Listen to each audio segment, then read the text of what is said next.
বরগুনা জেলার তালতলী উপজেলার একটি পরিচিত নাম ফকিরহাট। এই জায়গাটিতে স্থানীয় মানুষের কাছে যেমন কর্মসংস্থানের কেন্দ্র, তেমন সমুদ্র থেকে আসা অসংখ্য মাছের কারণে বাংলাদেশের জুড়ে পরিচিত হয়ে উঠেছে। প্রতিদিন ভোরে যখন সমুদ্র থেকে নৌকা তীরে ভেড়ে, তখন শুরু হয় এখানকার সবচেয়ে বড় কর্মব্যস্ততা। জেলেরা তাদের ধরা টনে টনে মাছ নিয়ে আসছে এই আড়তগুলোতে। বড় বড় পাঙ্গাস, ইলিশ, রূপচাঁদা, লইট্টা থেকে শুরু করে নানা জাতের সামুদ্রিক মাছের দেখা মেলে এখানে। ফকিরহাটে প্রতিদিন কয়েকশো টন মাছ ওঠে।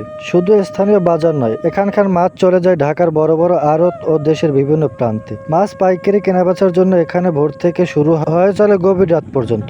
এখানে শুধু পাইকার নয়, এখানে কাজ করেন শত শত শ্রমিক। কেউ মাছ নামাচ্ছে, কেউ বরফ দিচ্ছে, কেউ আবার ট্রাকে বোঝাই করছে। প্রতিটি মানুষের জীবিকা জড়িয়ে আছে এই আড়তগুলোতে। আরেকটি উল্লেখযোগ্য দিক হলো এখানকার নিলাম ব্যবস্থা। ভোরের দিকে যখন বড় বড় ট্রলার থেকে মাছ নামানো হয়, তখন শুরু হয় নিলামের ডাক। মাছের ঝুড়ি বা টনের পর টন মাছ ক্রেতাদের মাঝে সাজিয়ে রাখা হয়। তারপর এক একজন আড়তদার দাম করতে থাকে। যে বেশি দাম দেয় তার হাতেই যায় সেই মাছ। এই নিলামের দৃশ্য দেখে সত্যি ভীষণ জমজমাট লাগে। চারিদিকে হইচই, ডাকাডাকি আর দরদামের শব্দে পুরো ফকিরহাট যেন এক প্রান্তের মেলায় পরিণত হয়। ফকিরহাটের আরেকটি বিশেষ দিক হলো এখানকার মাছের মান।